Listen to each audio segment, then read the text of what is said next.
I didn't realize a person could erase someone without touching a single grave. But the first time my dad's girlfriend took down my mom's photo and smiled like it was clutter, I understood exactly what she was trying to do and where I fit in her plan.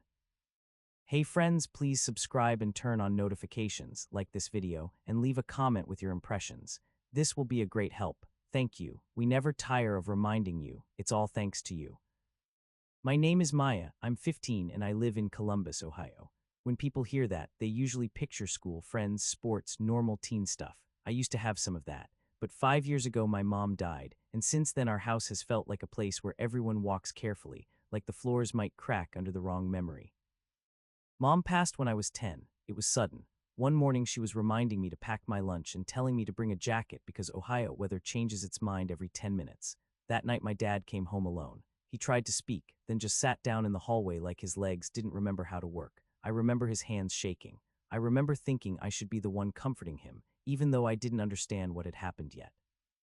The grief didn't leave, it just changed shapes. For the first year after, my dad was barely there even when he was sitting right in front of me. He'd stare at the TV with the sound off. He'd forget to buy groceries. He'd forget to sign school forms. I learned how to make boxed mac and cheese without boiling the water over. I learned how to set an alarm so I'd wake up early enough to catch the bus. I learned how to say it's fine when it was. There was one thing we kept, though, one tradition that didn't feel like a lie. Every December, the weekend we put up the tree, we'd make my mom's cinnamon bread. She had this recipe card with flour smudges and her handwriting slanting slightly to the right. While the bread baked, we'd hang the same glass star on top of the tree. My dad would lift me up, even when I got too big for it, and I'd set the star on the top branch while he held the base steady. Then we'd sit on the couch and watch the same old holiday movie we'd watched since I was little. It wasn't fancy. It wasn't even always fun, but it was ours. It was the one part of our old life that didn't feel stolen. Dad called it the anchor. I didn't know if he meant it like it kept us from drifting away or like it kept us stuck. Around the time I turned 15, Dad started smiling again, small, careful smiles at first. He'd hum while he made coffee. He'd talk about work at dinner. He'd tell a joke and then look surprised that I laughed. I caught him one night cleaning the garage, which was a big deal because that garage had been full of my mom's stuff ever since she died. I asked him what he was doing. Just trying to move forward, he said, like he'd practiced the words. Then he told me he'd been seeing someone. He didn't introduce it as, I met a woman and I'm happy. He said, I've been lonely, Maya, and it sounded like an apology and an accusation at the same time. Her name was Trish. He said she was good for him. He said she understood grief. He said she was excited to meet you. And then he said the sentence that made my stomach drop. She's coming for Christmas dinner, he told me, and after that she'll be moving in. Moving in. Not we'll take it slow, not we'll see how you feel, not maybe you can get to know her first. Just moving in. I remember sitting at the kitchen table, staring at a napkin holder like if I looked away, I'd start crying and never stop. I wanted to be happy for him. I really did. I didn't want him to stay broken forever. I didn't want to be the reason he stayed lonely. But I also felt something else, this sharp, ugly fear that my mom was about to be replaced like an old couch. I tried to talk to him about it carefully. I said I'd like to meet her more than once before she lived in our house. I said maybe we could do dinner somewhere first. I said I didn't want things to change too fast. He sighed like I was exhausting. Maya, you have to let me live, he said. I wanted to scream and I have to live too, but I swallowed it. That's what I've always done. Swallow it. Don't make things worse. Don't add weight to the sinking ship. Christmas came and Trish showed up with a bright smile and a casserole dish like she was auditioning for a role. She was pretty in a polished way, perfect hair, perfect nails, the kind of boots that never see slush. She hugged my dad and kissed him in the doorway like she owned the space. Then she turned to me with a smile that looked correct but didn't feel warm. You must be Maya, she said, like she was reading it off a form. Yes, I said. That's a lovely name, she replied, and it sounded like something you say to a stranger's dog. She went into the living room and immediately started commenting on things. The curtains, the paint color, the layout. She kept saying we a lot. We could brighten this up. We should change that. We might want to. My dad beamed at her like she'd brought sunlight in a box. I tried to stay polite. I helped set the table. I offered her a drink, I asked her where she lived before. She answered everything, but she never asked me anything back. Not one how's school, not one what do you like to do, not one how are you holding up since your mom. It was like I was a piece of furniture in the background, something you maneuver around, not someone you include. That afternoon, while Dad was distracted in the kitchen, I went to the bathroom. When I came out, I heard laughter in the living room. I walked in and froze. The glass star was on top of the tree. My dad had lifted Trish up, Trish, in her spotless boots, and she'd placed the star on the tree like she'd been doing it for years. My dad's hands were on her waist, steadying her, and he looked at her like she'd performed a miracle. "Isn't that cute?" Trish said, stepping down, a little tradition. I stared at the star like it had betrayed me. Dad saw my face and frowned. What's wrong?" "That's we do that," I said, trying to keep my voice even. "That's our thing." Trish tilted her head. "Oh, honey, it's just a star." My dad's expression hardened, like I'd insulted her. "Maya," he said, sharp, "don't start." I didn't raise my voice. I didn't argue. I just went to my room and shut the door and sat on the floor with my back against it, breathing like I'd run a mile. That night after dinner, I asked Dad if we could still do cinnamon bread and our movie. Trish wrinkled her nose. "I can't stand that movie," she said instantly. "It's so depressing." Dad laughed. "She's right," he said, and he didn't even look at me. "We'll watch something else." Something inside me went quiet. That's how it started, not with a screaming fight, not with a dramatic moment, with 1,000 tiny decisions where my dad chose her comfort over my memories. After Christmas, Trish started coming over more. She'd show up on random weekdays. She'd stay late. She'd leave her toiletries in the bathroom. She'd put her groceries in our fridge. She'd call the house home when she talked on the phone. And slowly, my dad started doing something that made me feel sick. He started removing my mom. At first it was small. A framed photo disappeared from the hallway. I assumed he'd moved it. Then another one vanished from the mantel. Then the wedding picture that used to sit by the living room lamp was gone. I asked him where they went. He shrugged. I put them away. "Why?" "Because," he snapped, "we don't have to live in a museum, Maya." I tried to explain what it felt like, that it was like losing her again, that I still needed to see her face sometimes to remember she was real. He got angry. "You think I don't miss her?" he demanded. "You think it's easy for me?" I said quietly, "I didn't say that." But the next day, even more pictures were gone. Trish started acting differently when Dad wasn't around. In front of him, she was sugar sweet. "Maya, can you help me with this? Maya, do you want a plate? Maya, you look so nice today." When he left the room, her face would flatten, and she'd stop pretending. She'd ignore me when I spoke. She'd walk past me like I wasn't there. If I asked a question, she'd answer with a sigh, like I was interrupting her life. Once I dropped a spoon while unloading the dishwasher, and it clattered. Trish looked at me and said under her breath, "God, you're loud." I stared at her. "Excuse me." She smiled again, only with her mouth. "Nothing, just be careful." I tried to tell my dad. I told him she was different when he wasn't in the room. I told him she said rude things. He didn't believe me, not even a little. "She's been nothing but kind," he said, irritated. "You're looking for reasons to hate her." "I'm not," I insisted. "Yes, you are," he snapped. "You want me to be lonely forever. You want me miserable." Hearing him say that, like my love for him could only exist if I wanted him unhappy, made my throat tighten. "I don't," I whispered. He pointed at the hallway, the way he used to when I was a little kid and I'd misbehaved. "Go to your room." I went. And in my room, I realized something I didn't want to admit. My dad had decided that if there was conflict, it would always be my fault, because if it was her fault, that meant he'd invited danger into our home. That meant he'd made a mistake, and he couldn't face that. So he made me the problem. The day Trish officially moved in, she arrived with boxes like an army. She reorganized the kitchen within 2 hours. She moved my cereal to a higher shelf and put her expensive tea where my hot chocolate used to be. She labeled containers. She threw away my mom's chipped mug because it looked old. She even tried to change house rules. No shoes upstairs, she announced, pointing at my sneakers by the stairs.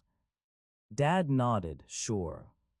And phones stay in the kitchen overnight, she added. Dad nodded again, without even looking at me. I spoke up, that's not. Trish cut me off, it's for your own good. Dad's tone was warning, Maya. The next week felt like living in a house where someone had quietly taken over and everyone pretended it was normal. Trish complained about me constantly, but always in a way that sounded reasonable. She seems moody, she'd say to Dad, loud enough for me to hear from the hallway. I'm worried. She barely eats dinner, she'd announce, like I was doing it to spite her and not because my stomach had been in knots for weeks. She's really behind on chores, she'd claim, even when I'd done them. And Dad, desperate for peace, started correcting me more lectures, more rules, more warnings. I felt like I was shrinking inside my own life. One night, I came downstairs late because I couldn't sleep.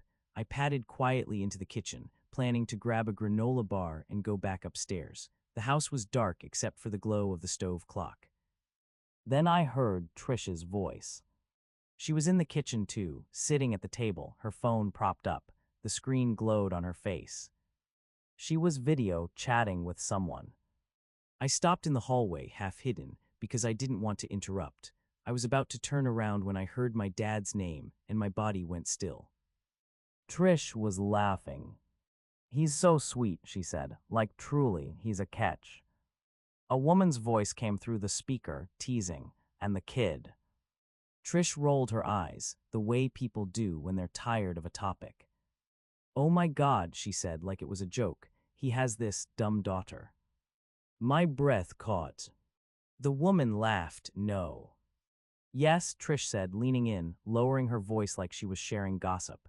It's like she's glued to him, the grief thing, it's exhausting. The woman said something I didn't catch, and Trish smirked. Honestly, Trish continued, sometimes I wonder if it's too late for, like adoption. They both burst out laughing.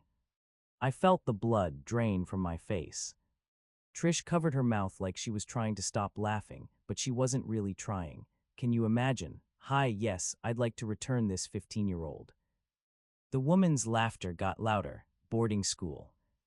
Trish nodded eagerly. Exactly, or like one of those strict schools, military style. Teach her some respect. Get her out of the house so I can actually have a life with him. The woman said, does he go for that? Trish's smile turned sharp. He'll go for whatever I frame as helping. He's guilty. He's lonely. He's easy. My nails dug into my palm so hard it hurt. Trish's voice went colder. She's not a little kid. She doesn't need him like that. She's just a brat. And if she keeps pushing, I'll push back. The woman said something, and Trish laughed again, then said a word I will never forget. She's a little babe, Trish started. I didn't stay to hear the rest. I backed away silently and ran up the stairs, my heart pounding so loud I thought she might hear it. In my room, I shut the door and slid to the floor and pressed my hands to my mouth so no sound would come out. I cried until my face was hot and my eyes felt like sand. Then I cried harder because I was furious at myself for crying, because crying had never changed anything. When the sun came up, I looked in the mirror and barely recognized the girl staring back. My eyes were swollen, my cheeks were blotchy, my hair was tangled. I went to school like that anyway. I walked through the day like I was underwater. Teachers talked, friends laughed, and I could only hear Trish's voice saying my dad was easy. That night, I sat at the edge of my bed and debated what to do until my head hurt. If I told Dad, he wouldn't believe me. He'd say I was lying. He'd say I was spying. He'd say I was jealous. If I didn't tell him, nothing would change, and Trish would keep tightening her grip until I had no space left. I thought about my grandparents, my mom's parents. They lived 20 minutes away. My grandma still made soup when anyone was sick. My grandpa acted gruff but cried at old commercials. They had a small house with an old porch swing and a dog that always smelled like grass. I hadn't wanted to run away. I hadn't wanted to leave my dad. But now I wondered if staying was actually harming me. The next afternoon, I went to my grandparents' house after school. I didn't tell my dad. I told him I had a group project, which was technically true because I was working on saving myself. My grandma opened the door and immediately frowned. "Oh, sweetheart," she said softly, taking my face in her hands. "What happened?" That's the thing about people who love you. They don't need a perfect explanation. They see the truth on your skin. I sat at their kitchen table, the same table where my mom used to sit and drink coffee when we visited, and I told them everything. I told them about the star, about the photos disappearing, about the way Trish treated me when Dad wasn't around, about the phone call in the kitchen. My grandma's eyes filled with tears. My grandpa's jaw tightened so hard I could see the muscle jump. When I finished, I whispered, "I don't know what to do." My grandma reached across the table and held my hand. "You don't have to carry this alone," she said. My grandpa cleared his throat. "You can stay here," he said gruffly, like he was offering a tool, "if that's what you want." I stared at him, really. He nodded once. "Your family." That word family felt like warmth after months of cold. That evening, my grandparents sat with me and helped me think through it, not in a dramatic way, in a practical, calm way. My grandma asked what I needed to feel safe. My grandpa asked what school I went to and whether I could keep going from their house. They didn't tell me to record Trish. They didn't tell me to confront her alone. They told me something that made me breathe easier. "You don't need proof of your feelings," my grandma said. "You don't need to win an argument. You need to be okay."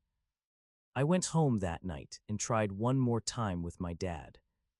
I waited until Trish was in the shower. My dad was in the living room, scrolling on his phone. "Dad," I said quietly. He looked up, already wary. "I need to talk to you," I said, "just you." He sighed. "What now?" My throat tightened, but I pushed through. "I heard her," I said. "I heard Trish talking about me. She said she wondered if it was too late for adoption. She talked about sending me away. She called me names." My dad's face changed immediately, not into concern, but into anger. "That's ridiculous," he snapped. "It's not," I insisted. "I heard it with my own ears." He stood up. "So you were eavesdropping. You were spying on her." "I didn't mean to," I said, shaking. "I came down for a snack and—" "Maya," he said, his voice rising, "this is exactly what I'm talking about. You're trying to ruin this. You can't stand that I'm happy." My eyes burned. "Why would you think that?" "Because you've been miserable ever since she got here," he shot back. "You've been cold, you've been rude, you've been acting like a jealous child." "I'm not jealous," I whispered. "I'm scared." He shook his head like I was pathetic. "You're upset because you have to share me." I stared at him, stunned, because it felt like he didn't know me at all. Something snapped, not in a loud way, but in a quiet, final way. I took a breath. "Okay," I said, my voice shaking. "If that's what you think, then I'll make it easier for you." He blinked. "What does that mean?" "I'm going to stay with Grandma and Grandpa," I said, "so you can live your life without me being a burden." His face went pale for a second. He looked shocked, like he hadn't expected me to actually do something. Then his expression hardened again. "You're being dramatic." I didn't argue, I didn't beg, I didn't yell. I just went upstairs.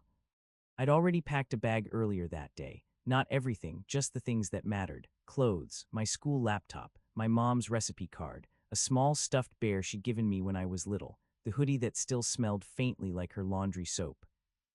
I carried the bag downstairs and set it by the door. My dad watched me, silent. Trish came out of the bathroom in a robe, hair wrapped in a towel. She looked from my bag to my face, and for 1 second her eyes lit up with something that looked like victory. Then she arranged her face into concern. "What's going on?" she asked, sweet as syrup. I looked at my dad. "Grandpa's coming to get me." My dad swallowed. "Fine," he said stiffly. "Go." That was it. No wait, no let's talk. No, are you okay? Just go. My grandpa's truck pulled into the driveway 20 minutes later. I walked out, bag in hand, and didn't look back because I knew if I did, I might see my mom's house in my head instead of the one I was leaving. At my grandparents' house, my grandma made me hot cocoa and tucked a blanket around my shoulders like I was 5 again. That night, for the first time in months, I slept all the way through. The next day, I waited for my dad to call. I stared at my phone between classes. I checked it at lunch. I checked it after school. Nothing. No text, no call, no "are you safe?" The silence was a new kind of pain. It felt like proof that Trish had been right about one thing: my dad was easy. He had let himself be guided into a life where I didn't fit. My grandparents told me they would handle the adult part. They said they'd talk to my dad. They said I didn't need to be the negotiator of my own childhood. Over the next week, I settled into their house. I kept going to my same school, waking up earlier because the drive was longer. My grandpa would take me some mornings, and he'd sit in silence, but he always made sure I got there on time. My grandma packed my lunch like it was normal, like my life wasn't crumbling and rebuilding at the same time. And even though my heart hurt, I started to feel something I hadn't felt in a long time. Please. I didn't have to brace myself when I walked into a room. I didn't have to worry about a comment under someone's breath. I didn't have to watch my mom disappear from the walls. At my grandparents' house, my mom was everywhere, in the way my grandma folded towels, in the way my grandpa told stories with the same rhythm my mom used, in the way they said her name out loud without flinching. One evening, my grandma asked softly, "Do you want to make cinnamon bread this weekend?" My throat tightened. "Yeah," I whispered, "I do." We made it together, and when it baked, the house smelled like December, like warmth, like the version of life that still belonged to me. Days passed, then more days. Still no word from my dad. I tried to tell myself it was temporary, that he was processing, that he was embarrassed, that he would reach out once he calmed down. But in the quiet of my grandparents' guest room, I had to face the truth I'd been avoiding. He hadn't chosen me. He had chosen the easiest path, the one where he didn't have to question his girlfriend, didn't have to confront his own guilt, didn't have to admit he'd made a mistake. And that realization was like swallowing something sharp. I don't know what happens next forever. I'm still 15. I'm still in the middle of it. But I do know this: I'm not sitting in that house waiting for someone to decide I deserve love. I'm not begging for a parent to act like a parent. I'm not letting a stranger rearrange my life until there's no space left for me. I'm where I'm safe. And if my dad ever calls, if he ever finally sees what he allowed, I'll decide then what kind of relationship I can have with him. Because being his daughter shouldn't mean auditioning for my place in his life. If you've ever been in a situation like this, where someone tried to make you feel like you didn't belong, tell me in the comments what you would have done, because I know I'm not the only one who's had to choose peace over a person who should have chosen me.